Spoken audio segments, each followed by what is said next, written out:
हर्क साम्पाङलाई कारबाही गर्नुपर्छ भन्नेहरू चाहिँ घन्टी बजाउँदै खरानीमा चलखेल गर्ने मान्छेहरू हुन् अधिकांश। प्रतिपक्षी दलले चाहिँ हर्क साम्पाङलाई साथ दिएको छ, तपाईँ भ्रम नपर्नुहोस्। उहाँ एक्लै पनि रासपावालाप्रति भारी हुनुभएको छ र उहाँलाई बदनाम गर्न, पेलदाल जेलजाल ठेलठाल गर्न, उहाँलाई घेराबन्दी गर्न सकिन्छ भने उहाँको सांसद पदबाट उहाँलाई केही समय निलम्बनै गर्न रासपाले सोचिरहेछ। हर्क साम्पाङलाई सांसद पदबाट निलम्बन गर्न रासपाले सोचिरहेछ। तर उनीहरूले टीका लगाएर पठाएको बनाएको सांसद हुँदै होइन हर्क साम्पाङ। सार्वभौम जनताले जिताएको प्रतिनिधि हुनाले उहाँलाई अर्कोचोटि चित्त नबुझ्दा जनताले खोसुवा गर्न सक्छन्। अब राष्ट्रघात गरिरहेको सत्तारूढ घटकभित्र विग्रह होस्, भाँडभैलो होस्, किनभने देशद्रोहीहरू कमजोर हुन्, फुटुन्, झगडा गरून्, यदुवंशी लडाइँ होस्, त्यो विभाजित होस् भनेर चाहेरै सायद उहाँले त्यो चलाखी अप्नाएको होला। विभाजन गर्न चाहेर होइन, त्यो हुँदा राम्रो। हर्क साम्पाङको स्ट्राटेजी हो भनेपछि देशलाई फाइदा हुन्छ, अन्तर्विवाद मचियोस्, अब उसको मनोबल बढोस् सदनको। अब बालन शाहलाई कुन दिन हटाएर म नै प्रधानमन्त्री हुँ भन्ने उनको मनोभावना भड्कियोस् भनेर अलिक प्रवोक गरिदिया होइन भने, यदि त्यो हर्क साम्पाङले त्यो उद्देश्य नराखेर इनोसेन्टली सोझो भएर यो भनेको हो भने, हर्क साम्पाङज्यू तपाईँ कवि हृदयको व्यक्ति हुनुहुन्छ, गीतकार हुनुहुन्छ, गायक हुनुहुन्छ, सङ्गीतकार हुनुहुन्छ, कवि कलाकारहरू अलिक भावनाशील हुन्छन्।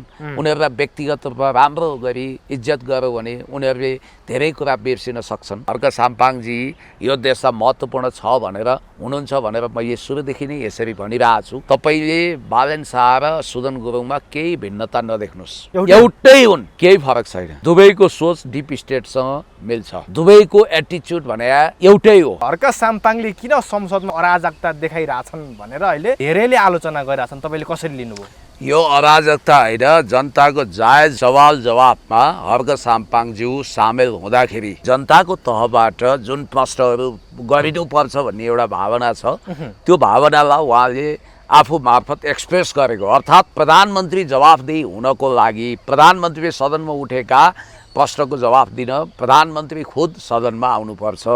त्यो कुरो हर्क साम्पाङज्यूले संसदीय नियमावली, ऐन, कानुन सबै सम्झाएर पुरा कानुनी ढङ्गले भनिरहनु भएको छ। होल्डिङ सेन्टरको विषयमा उहाँले प्रश्न उठाउनु भएको छ, मानवीय प्रश्न उठाउनु भएको छ, देशभक्तिको कुरा उठाउनु भएको छ। प्रधानमन्त्रीले जब खुद राष्ट्रघाती अभिव्यक्ति दिनुहुन्छ तब यो संसदको गरिमा रह्यो। नेपालले 1 इन्च जमिन नमिचेको ठाउँमा चाहिँ नेपालले पनि ठाउँ ठाउँमा जमिन मिचिया छ भन्नुहुन्छ। होइन, आजको विषयमा त हर्क साम्पाङले सोधेको प्रश्नको जवाफ दिइसकेका रहेछन् सम्बन्धित मन्त्रीले, फेरि हर्क साम्पाङलाई चित्त बुझेन भनेर पटक पटक सोध्छन् क्या। अधिकार हुन्छ त, यो बाल हट्नै त भयो, बाल हट होइन। उहाँहरूलाई संसदीय जिद्दी केटो जस्तो भएन हर्क साम्पाङ भन्ने। बरु म उहाँहरूलाई संसदीय राजनीतिको ट्युसन लिइदिउँला, कोचिङ लिइदिउँला, उहाँलाई थाहा छैन। हर्क साम्पाङको यो पारादेखि सभामुख पनि वाक्क भयो, सत्तापक्ष पनि वाक्क भयो, हुँदा हुँदा प्रतिपक्ष नै वाक्क भइसक्यो जस्तो स्थिति बनिसक्यो। सामाजिक सञ्जालको कमेन्ट हेर्ने भने हर्क साम्पाङलाई किन कारवाही गर्न नगरेको, यो हर्क साम्पाङलाई किन जे पाइ गर्न दिएको भनेर कमेन्टको गहिरो, गालीको गहिरो आइराखेको। सामाजिक सञ्जालको कमेन्टले संसदीय राजनीति निर्धारण हुँदैन। हर्क साम्पाङलाई कारवाही गर्नुपर्छ भन्नेहरू चाहिँ घन्टी बजाउँदै खरानीमा चलखेल गर्ने मान्छेहरू हुन् अधिकांश। प्रतिपक्षी दलले चाहिँ हर्क साम्पाङलाई साथ दिएको छ, तपाईँ भ्रम नपर्नुहोस्। तर आज त देखिएन। होइन, त्यो त अब कहिले मूर्त कहिले खोलेर दिँदैन, त्यो बेग्लै कुरा हो। तर हर्क साम्पाङले कुनै बालहट गरेको होइन। राष्ट्र र जनताको पक्षमा, देशको पक्षमा, जनताको पक्षमा, विकासको पक्षमा, समृद्धिको पक्षमा, राष्ट्रियताको पक्षमा एक्लै पनि आवाज उठाउनुपर्छ। उहाँ एक्लै पनि रासपावालाप्रति भारी हुनुभएको छ र उहाँलाई बदनाम गर्न, पेलदाल जेलजाल ठेलठाल गर्न, उहाँलाई घेराबन्दी गर्न सकिन्छ भने उहाँको सांसद पदबाट उहाँलाई केही समय निलम्बनै गर्न रासपाले सोचिरहेछ। हर्क साम्पाङलाई सांसद पदबाट निलम्बन गर्न रासपाले सोचिरहेछ। तर उनीहरूले टीका लगाएर पठाएको बनाएको सांसद हुँदै होइन हर्क साम्पाङ। सार्वभौम जनताले जिताएको प्रतिनिधि हुनाले उहाँलाई अर्कोचोटि चित्त नबुझ्दा जनताले खोसुवा गर्न सक्छन्। सायद त्यस्तो दिन आउने छैन, फेरि पनि जिताउनेछन्। तर कुनै माइकलाले यो संसदमा डिपी अरियालको जति हक छ, बालन शाहको जति हक छ, त्यति नै हर्क साम्पाङको पनि हक लाग्ने हुनाले पटक हर्क साम्पाङलाई हर्क साम्पाङले माइक गर्नुपर्छ भन्ने माग उठ्याछ। हर्क साम्पाङ कारबाहीमा पर्दैछन्, सभामुखले हर्क साम्पाङलाई निलम्बन गर्दैछ, हर्क साम्पाङको जागिर चैट हुँदैछ भनेर धेरै अगाडिदेखि यो समाचारहरू फैलिराखेका छन्। यो बहुत ठुलो भुल गर्दैछन्। त्यसो भए यिनीहरू ठुलो मूल्य चुकाउनुपर्छ। हर्क साम्पाङले त्यहाँ के कुर्सी भाँच्नुभयो, माइक तोड्नुभयो, हिंसा गर्नुभयो। हिजो रासपावालाहरू भिजिट भिसा प्रकरणमा 2 महिनासम्म संसदमा होल्ड गर्थे, बहिष्कार गर्थे, सबैले गरेकै हुन्। यसको मतलब त्यही सिको गर्नुपर्छ भन्ने त होइन, तर उहाँले कुन इस्यु उठाएर संसदमा अवरुद्ध गरिरहनु भएको छ भन्ने पनि हेर्नु पर्यो नि। सोधेको प्रश्नको जवाफ नआएको भनेर चित्तबुद्ध जवाफ आएन भनेर अवरुद्ध गर्नुभयो, पाइन्छ नि पार्लियामेन्ट्री अभ्यासमा त्यो पाइन्छ। कौन सा हाम्रो देश बेलायत भइसकेको छ र, अमेरिका भइसकेको छ र। हाउस अफ रिप्रेजेन्टेटिभ सिनेटमा सदस्यहरू मर्यादित हुन्छन्, अनुशासित हुन्छन्, अध्ययनशील हुन्छन् भन्ने एउटा मान्य डेमोक्रेटिक सिद्धान्त हो। सभामुख तपाईँ निष्पक्ष भएन भनेर भन्नुहुन्छ, तर सभामुखको अहिले यतिखेर निकै चर्चा भइरहेछ, प्रशंसा भइरहेछ। सभामुखको त्यो मुस्कानको यतिखेर यति प्रशंसा भइराखेको छ, इतिहासमै पहिलोचोटि यति मिठो मुस्कान भएको सभामुख हामीले पायौँ भनेर गर्व गरिरहेछन्। यो के हो? हामीलाई सभामुख जस्तो सभामुख चाहिए हो, मोडलिङ गर्ने कलाकार जस्तो सभामुख चाहिए होइन। आजको सभामुख मन्द मुस्कान छाड्ने, मिठो चाप्लो बोल्ने। अब यो देशमा 2टा प्रधानमन्त्री छ भन्नुहुन्छ, कहिले टङ स्लिप पनि कति भएको, कहिले भ्रष्टाचारसँग मिल्ने भन्नुहुन्छ। अब त्यस ढङ्गले एउटा व्यावसायिक मान्छे जसलाई राजनीतिक ज्ञान छैन, अलिकति चिप्लो बोल्ने र कपडा लगाएको सुहाउँछ भन्दैमा, ढाका टोपी सुहायो भन्दैमा उहाँ उत्कृष्ट सभामुख भन्ने आधारै छैन। यदि उहाँ उत्कृष्ट सभामुख हुनुहुन्थ्यो भने उहाँले प्रधानमन्त्रीलाई जवाफदेही बनाउनुहुन्थ्यो, उहाँले यसरी चट्ट चट्ट माइक काट्नुहुन्न थियो। हामी जस्ता मान्छे नहुनुको पीडा आज देशले बेहोरिरहेको छ। धन्न हर्क साम्पाङले यो गरिबा धान्नु भएको छ, ऐन महरले गरिबा धान्नु भएको छ। अहिले जुन प्रधानमन्त्री बालेन शाह हुनुहुन्छ, अहिले जुन गृहमन्त्री सुदन गुरुङ फेरि फर्केर आइसकेपछि उहाँको चर्चा भइराखेको छ। अहिले त हुँदा हुँदा हर्क साम्पाङले धरि सुदन गुरुङलाई एकदमै तारिफ गर्न थाल्नु भएको छ। हर्क साम्पाङले सुदन गुरुङलाई क्विक एक्सन मिनिस्टर भनेर सम्बोधन पनि गर्नुभएको छ। र आज त बालेन शाह भन्दा हर्क साम्पाङ धेरै माथिका मान्छे रहेछन्। कमसेकम उहाँ एउटा जवाफदेही हुनुहुन्छ, एकदमै राम्रो हृदयको हुनुहुन्छ, एटलिस्ट त्यति त हुनुहुन्छ भनेर भन्नुभएको छ। यसको अर्थ हर्क साम्पाङले पनि प्रधानमन्त्री बालेन शाहलाई भन्दा सुदन गुरुङलाई चाहिँ माथिल्लो स्तरको मान्छे देखे।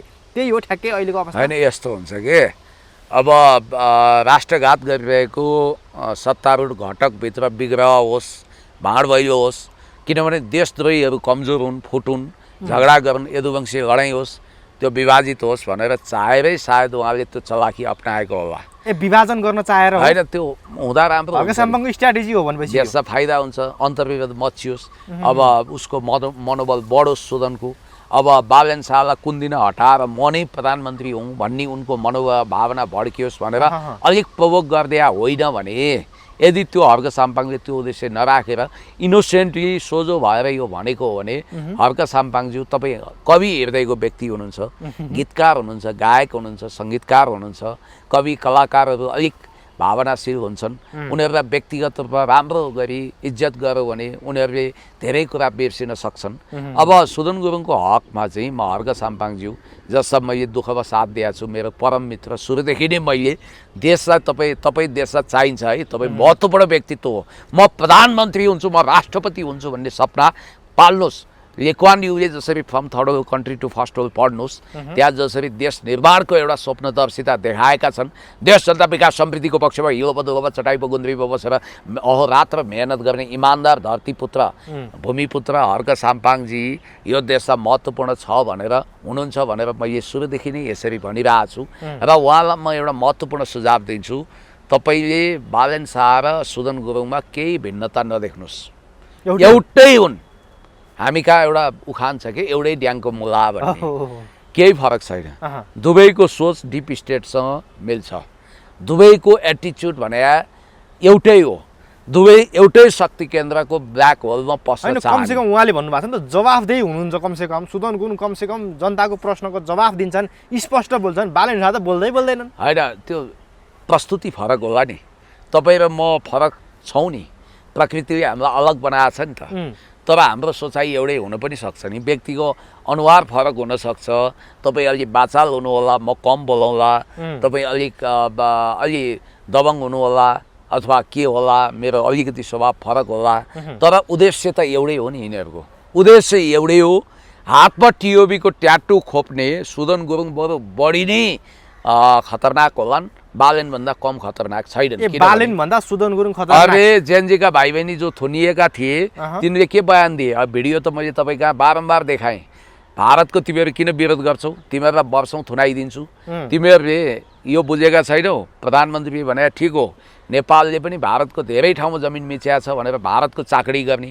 तिब्बत ओरिजिन्स ब्लडसँग उहाँको सम्बन्ध के हो? हातमा टिओबीको किन ट्याटु खोप्नु भएको छ? अनि अर्को कुरा, हर्क साम्पाङजीले यो तथ्य पनि भुल्नु हुँदैन कि छोटो समयमा तरक्की गरेर पनि कोही मान्छे उद्योगपति भएर पनि 35 करोड बराबरको सम्पत्ति जोड्न सक्दैन। उहाँको रहस्यमय 35 करोड हिजो एउटा भरियाको सन्तानको रूपमा स्थापित भएको मान्छे, डिजे मान्छे, ह्यान्ड टु माउथको प्रब्लम फेस गरिरहेको मान्छे, बिहान ताउलो जाउलो पकाउने समस्याले ग्रस्त भएको मान्छेसँग 35 करोडको औला दौला सम्पत्ति कसरी आयो? त्यो एङ्गलबाट हेर्दा सुदन गुरुङ पुरै रहस्यमय पोजिसनमा छन्। मैले अस्ति तपाईँलाई भनेकै थिएँ, अब रवि लामिछानेले मुख नमिठ्याए हुन्छ। ठाउँ ठाउँमा सहकारीका मुद्दा फिर्ता भयो भनेर उहाँले जुङ्गामा ताउन लगाए हुन्छ।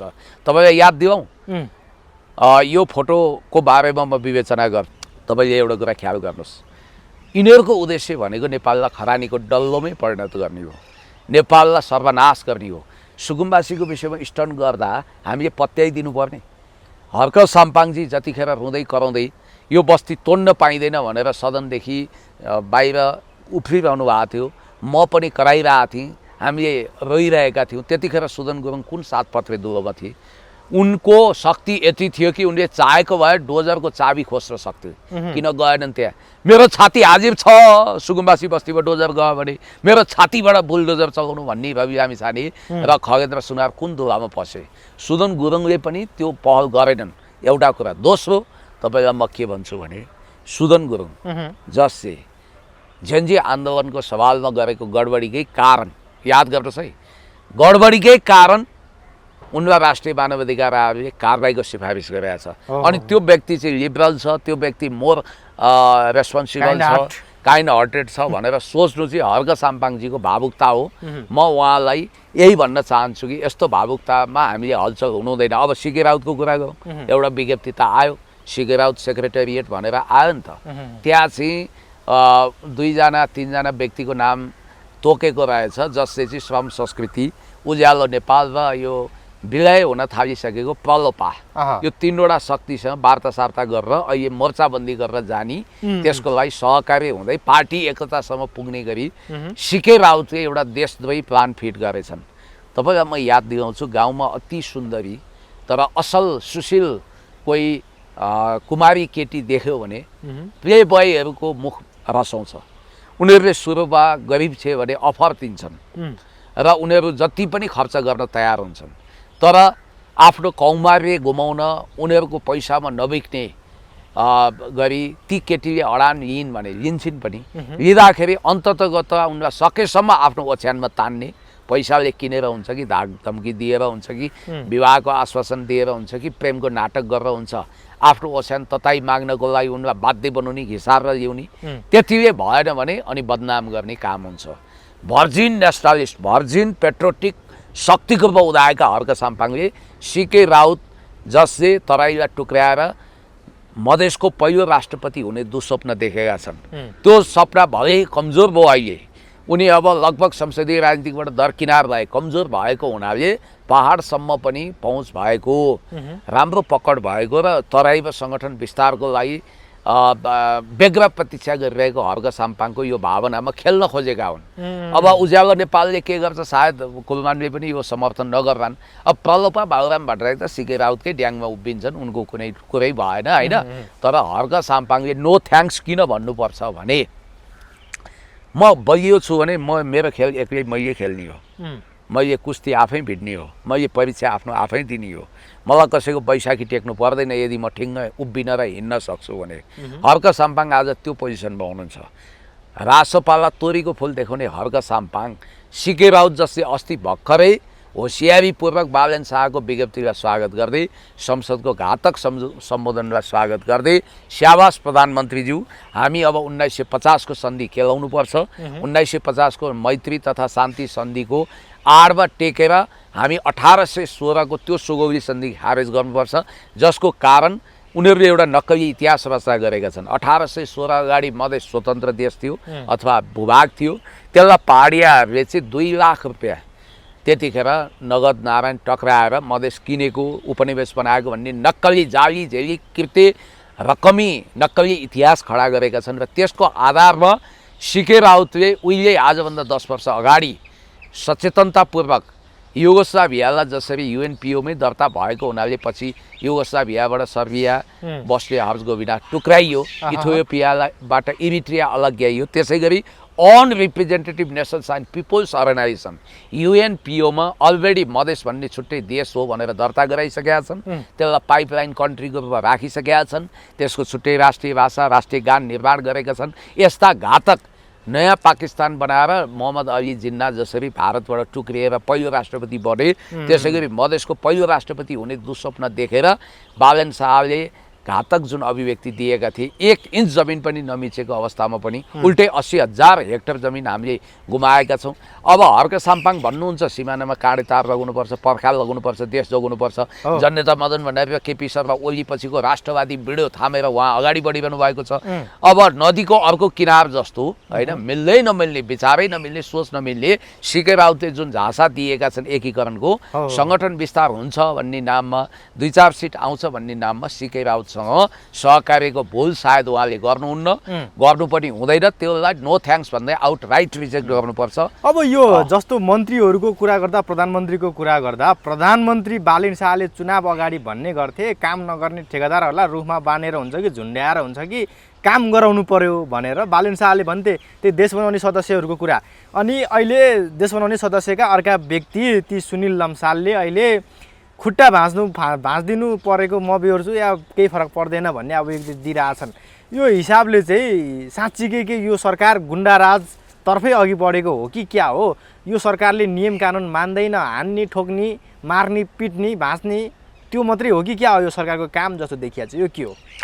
अब पहिलो कुरो त जस्तो गुरु त्यस्तै चेला है। अब गुरु गुण चिनी चेला भन्थे त्यस्तै। अब सकल अनुसारको नक्कल। परम मित्र हामी 3 भाइ भन्ने फोटो पनि आयो बाहिर। बिचरा ज्वाला सङ्ग्रहलाई बहिनीहरूले रोइ कराई गरे, रोइयो गरे। एउटा महामानवको, एउटा सर्वमान्य नेताको फोटो छुट्यो भने उता एआई जेनेरेटेड फोटोहरू प्रशस्त आए। देश बनाउने 3टा भनेर स्वर्णिम वाग्ले, रवि र अर्को कुनै कसको कविन्द्र सविन्द्रको फोटो पनि हालिरहेको थिए। त यहाँनिर हामीले के बुझ्नुपर्छ भने यो देश बनाउने 3 भाइ हो भने अरू चाहिँ के देश जगाउने, देश बिगार्ने? रवि लामी छानेलाई त गन्दै गरेन। गोकर्ण भाइ, मैले सुरुदेखि नै के भनेको छु भने यो सरकार रासपाको होइन, यो सरकार बालन शाहको स्वतन्त्र सरकार हो। रासपा कब्जा गरे भने मात्रै यो रासपाको सरकार हुन्छ। भूपदेव शाह अध्यक्ष भएको अथवा बालन शाह सर्वमान्य नेता भएको अवस्थामा मात्रै यो सरकार अथवा रविलाई दरकिनार लगाएर उनीहरू नै सर्वैसर्वा भएको बेलामा मात्रै उनीहरूले आफूलाई रासपा भन्न सक्छन्। होइन भने अहिलेसम्म सुदन किरातीले वरिष्ठ श्रमदाता, वरिष्ठ नेता भनेर श्रम संस्कृतिको सदस्यता लिए, तर बालन शाहले सदस्यता कहीँ लिएका छैनन्। अब पर्सि महाधिवेशन सुरु हुँदैछ, महाधिवेशन आयोजक कमिटीमा पनि छैनन् र उनलाई कुनै रुचि पनि छैन, केही पनि छैन। भूपदेव शाहलाई त्यहाँ काजमा खटाएका छन् महामन्त्री बनाएर। त्यो कब्जा गर्न सकेनन् भने उनको उद्देश्य के भने रासपाको ठुलो पङ्क्ति उनले त्यहाँबाट सोरेर ल्याउँछन्, पार्टी फुटाएर ल्याउँछन्। मैले भन्न खोजेँ बालन सरकारमा, स्वतन्त्र बालन सरकारमा, लौरोवाला बालन सरकारमा ती बालन जसले लौरोबाट जित्दिन भन्ने भयो होला, घन्टी चुनाव चिन्ह हायर गरेका हुन्, घन्टीको मञ्च प्रयोग गरेका हुन्, तर उनले अहिलेसम्म आफूलाई रासपा भन्दैनन्। त्यसकारण यो सरकार रासपाको होइन, बालनको सरकार हो, बुझ्नुपर्ने कुरा। त्यहाँ चाहिँ रवि लामी छानेका सांसदहरू मन्त्री पदमा जागिर खान गएका हुन्। याद गरौँ, यो प्रधानमन्त्रीको कुर्सी पनि जागिरे कुर्सी हो। यो चाहिँ देशको सर्वोच्च चिफ एक्जिक्युटिभको पद हो भनेर बुझ्नु होला तपाईँले। यो कुनै राजनीतिक पदको रूपमा उनीहरूले ग्रहण गरेका छैनन्। उनीहरू ब्युरोक्रेटिक छन्, टेक्नोक्रेटिक छन्। अब यहाँ कुरा के बुझ्नु पर्यो भने उनको स्कोरिङ के त ठोक्नी हो, बान्नी हो, हान्नी हो, झुन्डाउनी हो भन्ने आयो कि आएन? धनगढीमा त्यतिखेर बालन शाहले त्यस्ता ठेकदारहरूलाई हान्नुपर्छ, रुखमा बाँध्नुपर्छ भने। अब हाम्रो अराजक हुँदै गइरहेको समाजमा यो कुराले लुतो कनाइ गर्छ। लुतो जब शरीरमा सल्किन्छ कनाउन आनन्द आउँछ घाउ आउँछ कि लुतोको उपचार गर्ने हो prevention is better than care तर हामी कहाँ चाहिँ लुतो कनाएर घाउ बनाउने चलन छ अब मान्छेलाई बालेन शाहको यो अभिव्यक्तिले चाहिँ लुतो कनाए जतिकै आनन्द आयो तर त्यो कति घातक छ भन्ने कुरा अहिले देखियो अब सुनिल लम्सालजी जसको आमा नेकपा एमालेको जिल्ला कमिटी सदस्य 1 वर्ष अगाडि मलाई एउटा साथीले सम्झाउनु भयो हामीले त चियासँगै खाएर छौँ बल्खु के अरे च्यासलमा होइन अब मैले पाएको सूचना झुटो होइन भने सुनिलजी पनि आमा एमालेको जिल्ला स्तरीय नेत्री भएको हुनाले उहाँ पनि कुनै न कुनै हिसाबले विद्यार्थीको कमिटीमा हुनुहुन्थ्यो यो राजसभामा त सबै पार्टीबाट काजमा गएका रहेछन् क्या स्वर्णिमहरू काङ्ग्रेसबाट गए रहबरहरू यता माओवादीबाट गए राप्रपाबाट केही मान्छे गए एमालेबाट टन्नै गए हरि ढकालहरू एमाले हुन् होइन रवि लामिछाने पनि विगतमा तपाईँहरूले सोच्नु होला उहाँले कहिले राजनीति नगरे गलत उहाँ वास्तवमा भन्ने हो भने सुरुमा अनेरा सबैको इकाइ कमिटीमा हुनुहुँदो रहेछ आरआर क्याम्पसमा त्यसपछि फेरि नेवीसँगमा बहकिनु हो अनि यो जगदीश खरेल पनि कहिले कमल थापाको मण्डलले राष्ट्रवादी के अरे राप्रपामा लाग्ने कहिले प्रेस चौतारीमा लाग्ने कहिले काङ्ग्रेसको सदस्य हुने काम गरेका रहेछन् अब बालन शाह पनि यदि यो झुटो होइन भने दीप शिखाले एकचोटि दाबी पनि गरेका थिए यिनी चाहिँ यो हिमालयन व्हाइट हाउस पढ्दा अखिल क्रान्तिकारीमा थिए अरे ल दाबी गर्नेहरू नै भन्छन् भनेपछि यिनीहरू कहाँ चाहिँ राजनीतिकमा थिएनन् होला सक्रिय राजनीतिकमा थिएनन् होला ठुलो पदमा थिएनन् होला यिनीहरू जम्मै कोही भर्जिन पोलिटिसियन होइन फर्स्ट टाइम फर्स्ट ह्यान्ड नै राजनीतिकमा लाग्यो होइन आशिकाहरू पनि एमालेका समर्थक थिए भन्ने मलाई लाग्छ पहिला अब यो यसरी भन्ने बित्तिकै अब यहाँनिर ठेकदारलाई काट्छु मार्छु बाँच्छु भन्छन्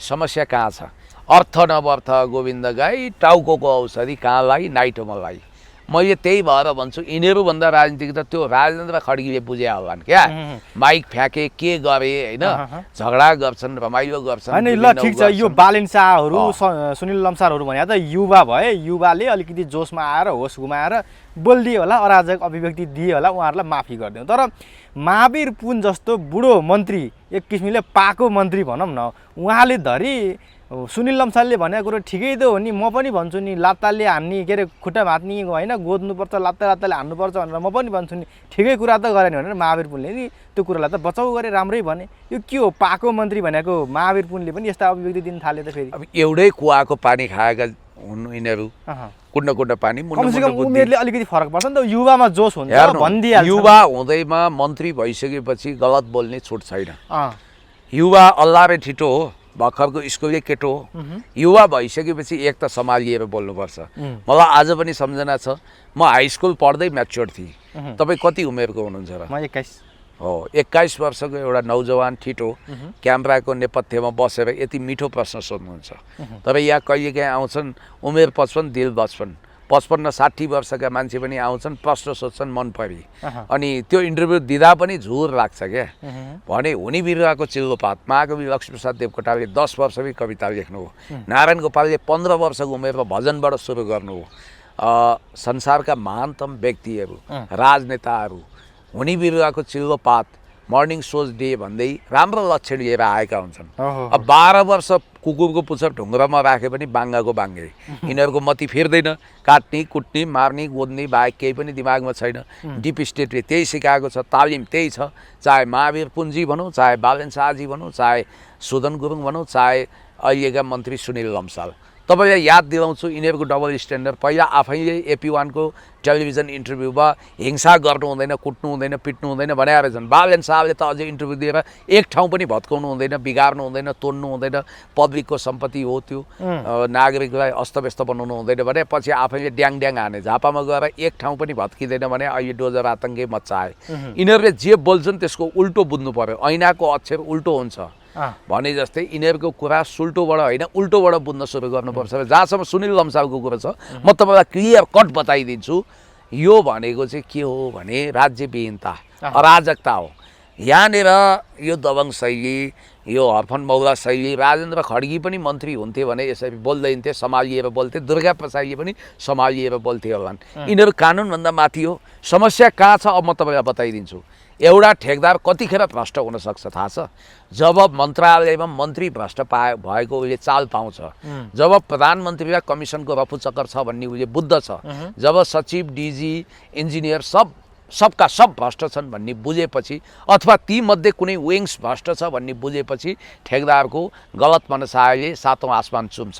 पप्पू कन्स्ट्रक्सनले जहाँ बिग्रिने गरी पुल बनाए, हिन्दी फिल्ममा मात्रै त्यस्तो सिन देखिन्छ, त्यो पुल भाँचिएर मान्छेको ज्यान गयो।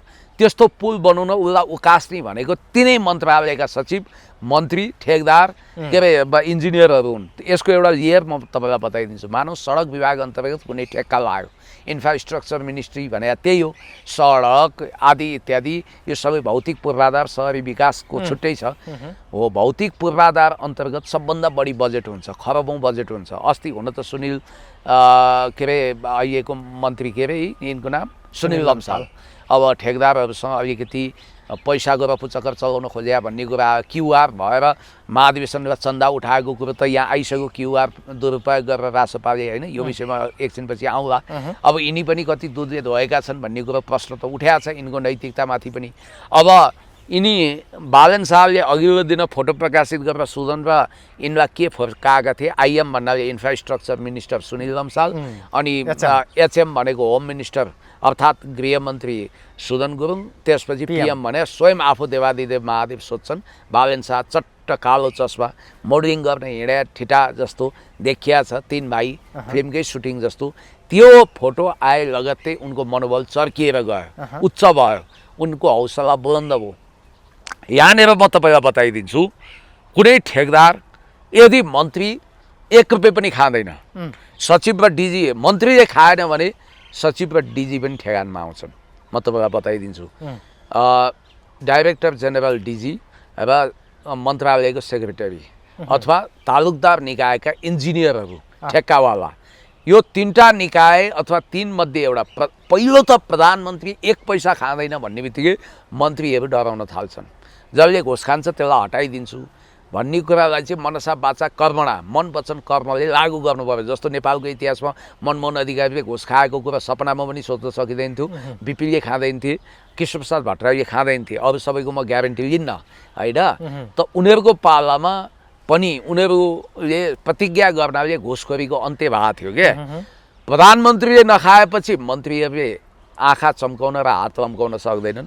जब मन्त्री शुद्ध हुन्छ, मुहान सङ्गो भयो नि त, त्यसपछि डिजी र सचिव पनि थरथर हुन्छन्। त्यसपछि इन्जिनियरले पनि 100 चोटि सोध्छ, लुकेर पनि खान सक्दैन, अन्डर टेबल पनि घुस खान सक्दैन। जब डिजी, इन्जिनियर र सचिव नै ठिक ठाउँमा आउँछन्, टेक्नोक्राट, ब्युरोक्राट भने अब पालो आयो ठेकदार। त्यो बिचरा गरिब ठेकदार होइन, मन्त्रीहरूलाई घुस खुवाएर, प्रधानमन्त्रीसम्म ठेकी कसैले पुऱ्याएर, इन्जिनियरलाई सन्तुष्ट बनाएर, त्यति मात्रै होइन, एकाउन्टेन्ट हुन्छ अर्को, त्यहाँ चेक बनाउने एकाउन्टेन्ट, त्यसमा पनि कमिसन पुग्छ। तपाईँहरू पो सज्जन हुनुहुन्छ, लामो हात गर्नुहुन्न।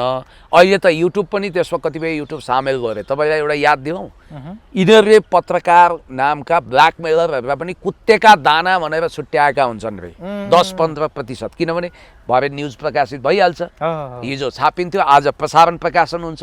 अब एउटा न्युज 24 के अरे एउटा यस्तो भयो उस्तो भयो भन्दै भण्डाफोर गर्न थालिहाल्छ। तिनलाई पनि ठेकी कोसेली अन्तर्गत यसो कुत्तेका दाना, यिनलाई यो दिएन भने भोग्न थाल्छन् भनेर तिनलाई पनि छुट्याइन्छ रे। यो यहाँ मात्रै होइन, थर्ड वर्ल्ड कन्ट्री जहाँ जहाँ भ्रष्टाचार हुन्छ त्यहाँ मिडियाले पनि कमिसनको हिस्सा पाएको हुन्छ। नपाएको ठाउँमा मात्रै उसले बढी बकबक गर्छ कि त स्वाभिमानी पत्रकार हुनु पर्यो भन्ने बित्तिकै यहाँ सेटिङ ककसको हुँदो रहेछ।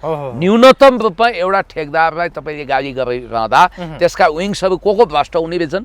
प्रधानमन्त्रीमा पनि गडबडी हुन्छ, मन्त्री पनि लोभी हुन्छ, सचिव पनि मक्खीचुस पैसाको लागि द्रव्य पिचास हुन्छ, डिजी पनि महादेवको त्रिनेत्र बाल छ उसले, इन्जिनियरले पनि खल्ती गरम गर्नुपर्छ, हुँदा एकाउन्टेन्टको पनि सोख हुन्छ होइन, उसका पनि खाताहरू बलियो बन्नुपर्छ, अनि उसको श्रीमतीले राम्रो साडी लगाउनु पर्यो, रानी हार लगाउनै पर्यो, उसका छोराछोरी महँगो स्कुलमा पढ्नु पर्यो। त्यति मात्रै होइन, तिमीहरू मिलेमत्तो गरेर खाने, अनि अर्को भाग नपाएकोले टेलिफोनको रिङ बजाउँछ, पत्रकार महोदय या त ठुलो घपला छ यस्तो यस्तो है यहाँ खै हामीले केही पाएनौँ भन्छ के हो भनेर उसले सूचना लिन्छ अनि फोन गर्छ उसले के हो सचिवज्यू डिजीज्यू फलानाज्यू यस्तो भनेपछि थर्र कामेर कुत्तेका दाना त्यहाँ छुट्टिन्छ भनेपछि भाग शान्ति जय नेपाल गएको देश भएको देशमा तपाईँले मुहानदेखि नै सङ्लो बनाउनुहोस् गुनासो गर्नै पर्दैन कसैलाई बाँध्नै पर्दैन कसैलाई पिट्नै पर्दैन कुट्नै पर्दैन एनिवे अब यो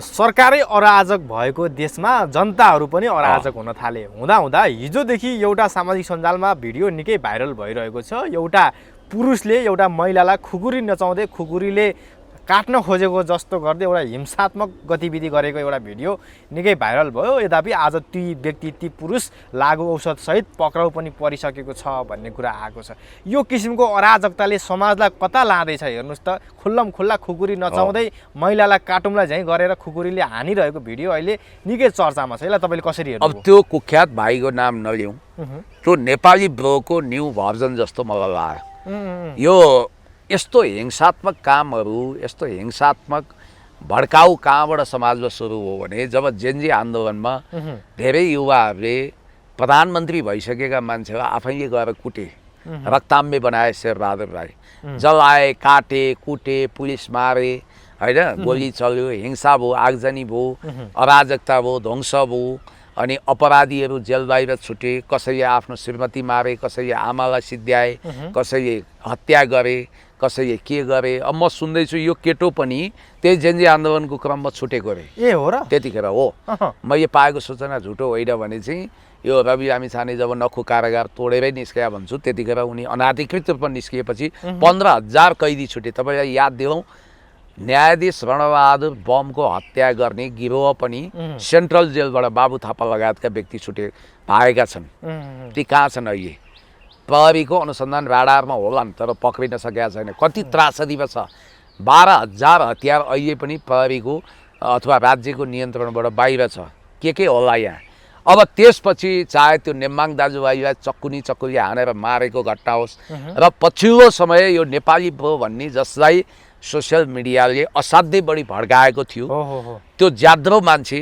म भगवानसँग कामना गरिरहेको छु चलाक छन् हाम्रो राजेन्द्र दाइले नेपाली ब्रोलाई कहिले पनि आदर्श मान्दैनन् त्यतातिर जाँदैनन् कतिले उहाँको बारेमा पनि यस्तो सोच्न सक्छन् तर राजेन्द्र खड्गी मुखको मात्रै हो तर औजार लिएर हतियार लिएर हिँड्नुहुन्न भले तपाईँकै क्यामेरा अगाडि एउटालाई एक थप्पड लगाउनु हो उहाँ डिप्रेसनको त्यो तहमा जानुहुन्न आफूलाई सम्हाल्नुहुन्छ उहाँको ड्रेसअप मात्रै रफटप हो उहाँ कलाकार पनि हो भनेर हामीले त्यो बेनिफिट अफ डाउट ल्याएको छौँ अब यो केटो चाहिँ highly inspired by Nepali bro भन्न पनि सुहायो किनभने उसले त खुकुरी देखाएको छ खुकुरीले हानेको छ उल्टो परिबाट त हानेकै छ त उल्टोबाट हान्यो या सुल्टोबाट पनि चोट लगायो कि तपाईँ हामीलाई थाहा छैन नि त सबै भिडियो त आएको छैन त्यहाँ कसैले न कसैले बचाएको हुनुपर्छ नभए उसले सुल्टोबाट हान्न सक्थ्यो भन्नाले हिंसाको पुजारी हुने यो सोसाइटीमा कति खराब मान्छेहरूले नेपाली ब्रोलाई आदर्श मानिरहेछन् अहिले घटिया मान्छेहरू के लेख्दैछन् भने त्यो श्रीमतीको व्यवहारबाट वाक्क भएर आफ्नो घर सम्पत्ति जम्मै गुम्ने हुनाले बाध्य भएर उसले हतियार उठाएर ल हेर्नु त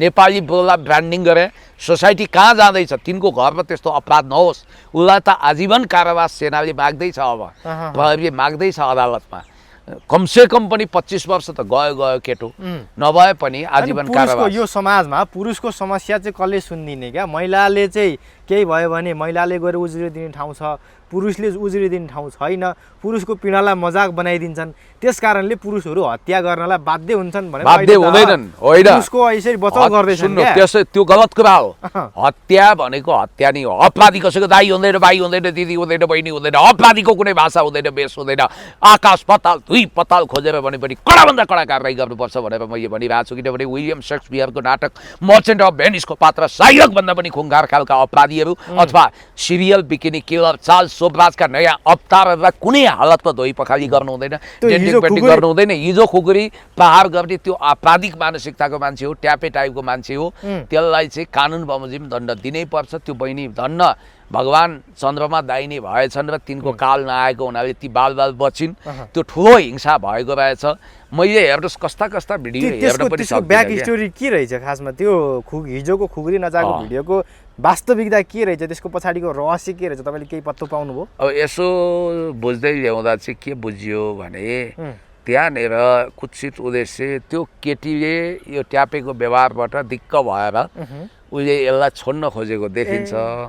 त्यसकारण त्यो केटो चाहिँ इरिटेट भएको र उसले बढी तङ गरेको देखिन्छ, त्यही बुझिन्छ।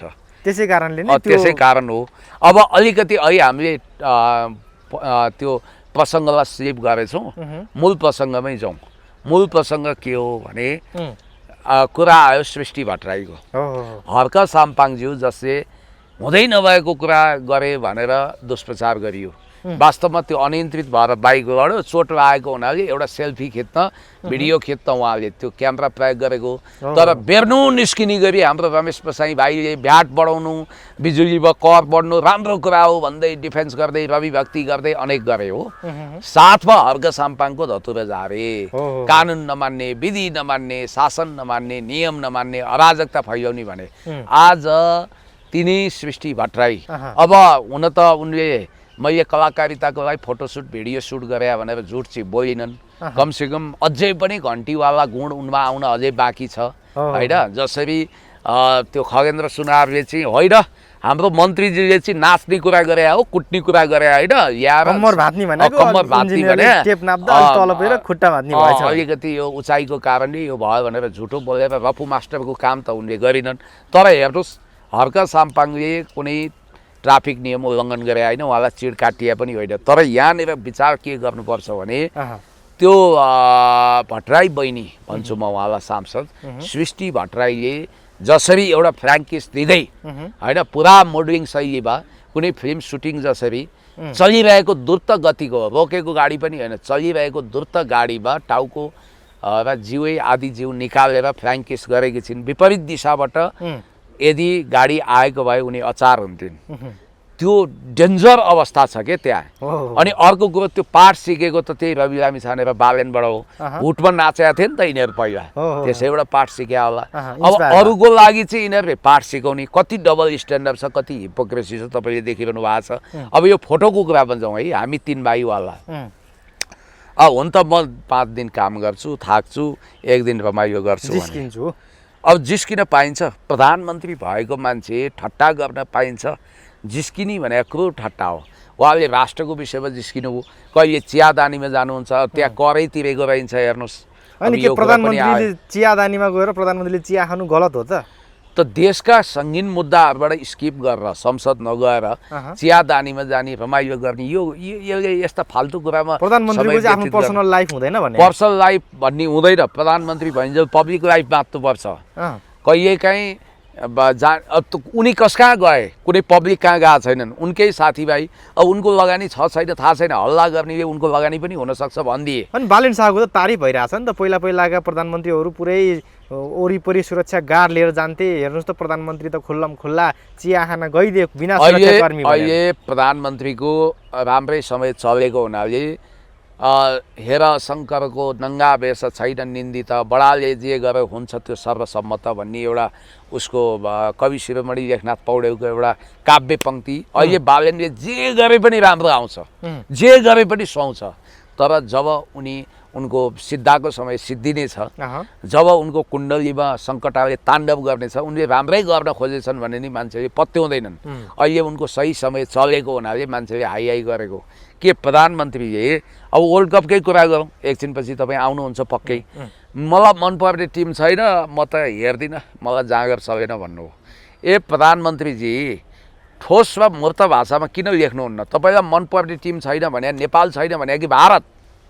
दुइटै छैन के थाहा अब? होइन, अब मूर्त लेख्नु पऱ्यो नि, मलाई मनपर्ने टिम नेपाल हो, यो छैन, मलाई हेर्न मन लागेन कि त्यो लेख्नु पऱ्यो। अर्को कुरो के भने यसमा ठिक छ एउटा प्रधानमन्त्रीको लेभलबाट आउने कुरा प्रधानमन्त्रीको लेभलबाट आओस्, हामी यो चाहन्छौँ। अब प्रधानमन्त्रीले ठट्टा गरेर आउँछन्, कहिले के बोलेर आउँछन्, कहिले मलाई राजदूत बन्नु पऱ्यो, लौ न अब नम्बर दिनु पऱ्यो प्रधानमन्त्रीको भन्छन्। कुन प्रधानमन्त्रीको माग्या? मोदीको माग्या? अनि बेलायतको प्रधानमन्त्रीको मागेको, बोरिस जोन्सनको मागेको, के भन्दै हुनुहुन्छ तपाईँ? खैर अब प्रधानमन्त्रीको कुरा प्रधानमन्त्रीलाई नै थाहा होला। अब हामी कुरा गरौँ यो वर्ल्ड कपको। अहिले विश्वकप एकदमै घमासान भइराखेको छ, जुन मुख्य खेलाडीहरूको अहिले प्रतिस्पर्धा भइराख्दाखेरिमा यसले चाहिँ विश्वव्यापी रूपमा चर्चा पाइराखेको छ। अब फुटबलको जादुगर भनेर चिनिएका मेस्सीले आजको विश्वकपको जुन एउटा खेलमा अल्जेरिया विरुद्धको खेलमा चाहिँ ह्याट्रिक हाने मेस्सीले 3 गोल लगातार हानेर यो 2026 को वर्ल्ड कप फिफा वर्ल्ड कपमा एक किसिमले भन्यो भने कीर्तिमानी नै कायम गरे भन्दा फरक नपर्ला। यो किसिमको जुन मेस्सीको जादु देखिएको छ अहिले वर्ल्ड कपमा, यसलाई तपाईँले कसरी लिनु भएको छ? असाधारण, माइन्ड ब्लोइङ। आखिर हेर्नुहोस्, मेस्सी त्यो सर्वकालिक खेलाडीमा गनिए जसको तुलना अब पेले वा म्याराडोनासँग हुन्छ, गारिन्चासँग हुन्छ। हुन त रोनाल्डोको पनि आफ्नै स्वर्ण इतिहास छ, रोनाल्डो आफैमा सक्षम छन्, तर मेस्सी त्यो व्यक्ति हो जसले अभागी साबित हुन थालिसकेको अर्जेन्टिनालाई योभन्दा अगाडि विश्वकप विजेताको टाइटल जिताए। म्याराडोना पछिको सर्वकालिक सर्वश्रेष्ठ खेलाडीमा अर्जेन्टिनाको तर्फबाट मेस्सी नै आए। तपाईँले याद गर्नुपर्छ, मेस्सीको जुन खालको खेलको कला छ, कौशल छ, उनी अनुशासित पनि त्यतिकै छन्। ट्रम्पको छोरा त हो र के, उनी चाहिँ व्हाइट हाउसमा पनि उनलाई स्वागत भयो होइन, ट्रम्पले उनको एडमायर नै गरेका छन् होइन। बाटिस्टुटा भन्ने एउटा खेलाडी थिए, एकदम राम्रो अर्जेन्टिनाको, उनी चम्किन सकेनन् खासै।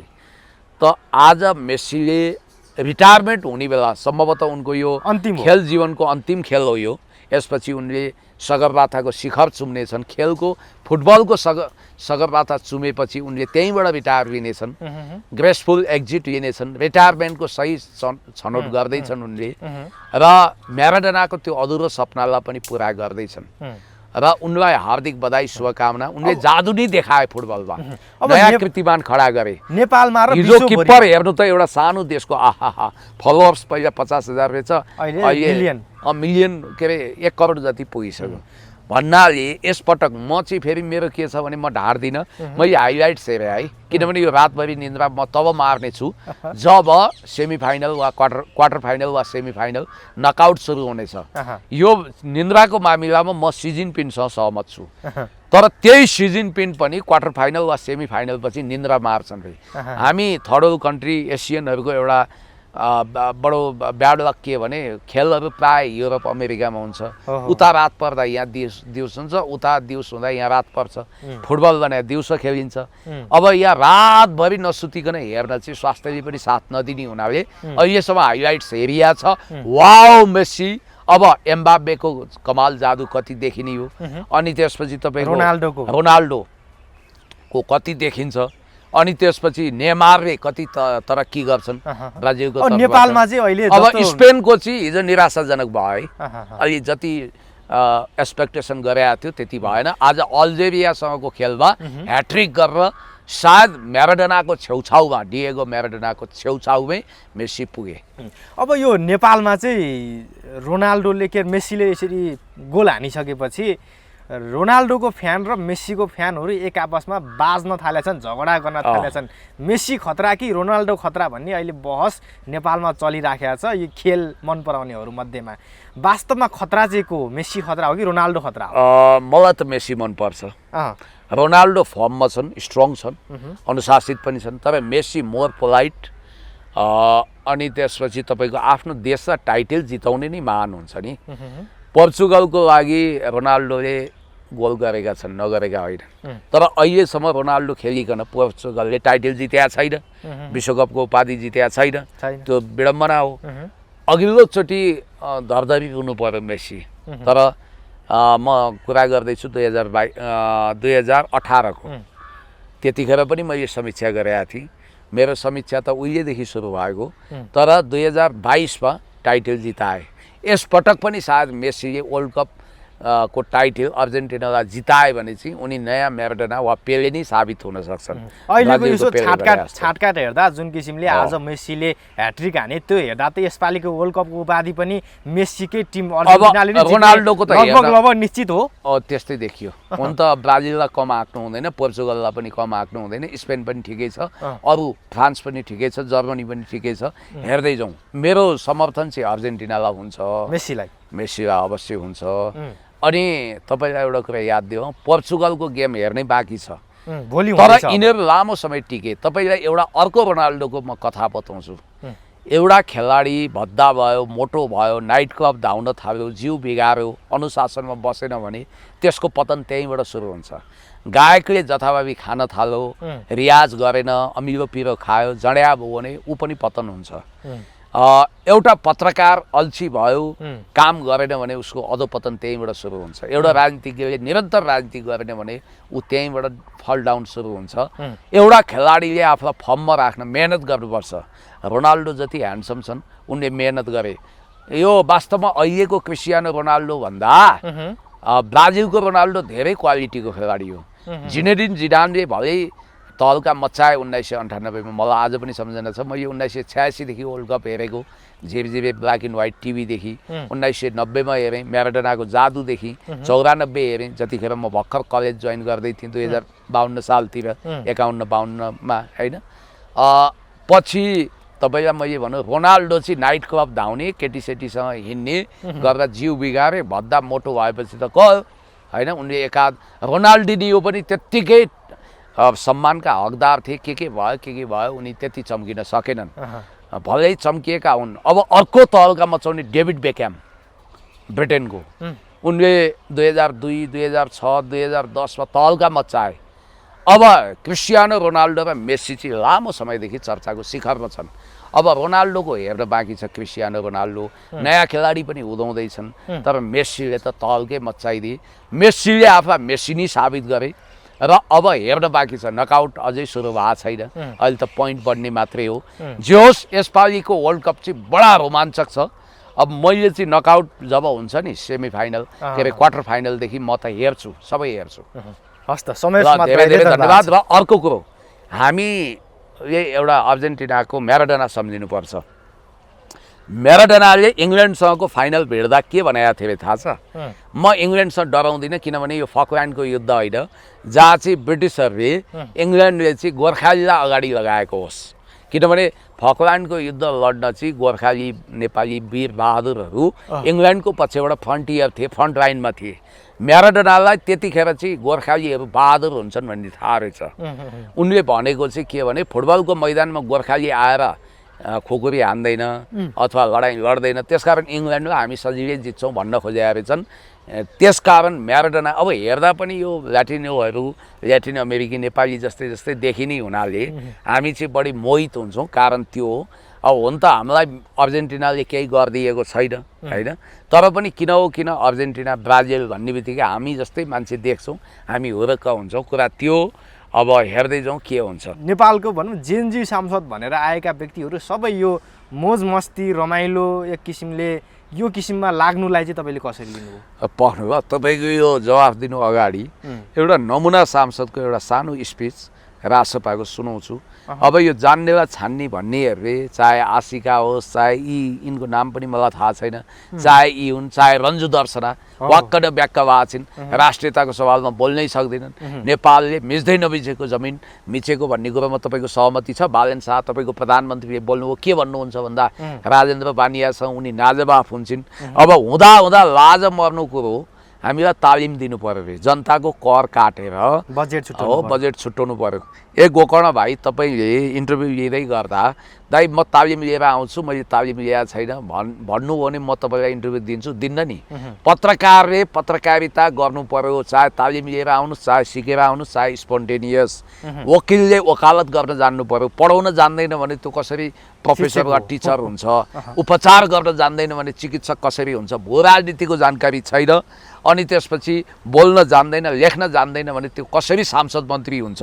त्यसकारण अब यहाँ यिनको कुरा सुनौँ त एकचोटि, त्यसपछि हामी सृष्टि भट्टराईको कुरामा पनि आउँला।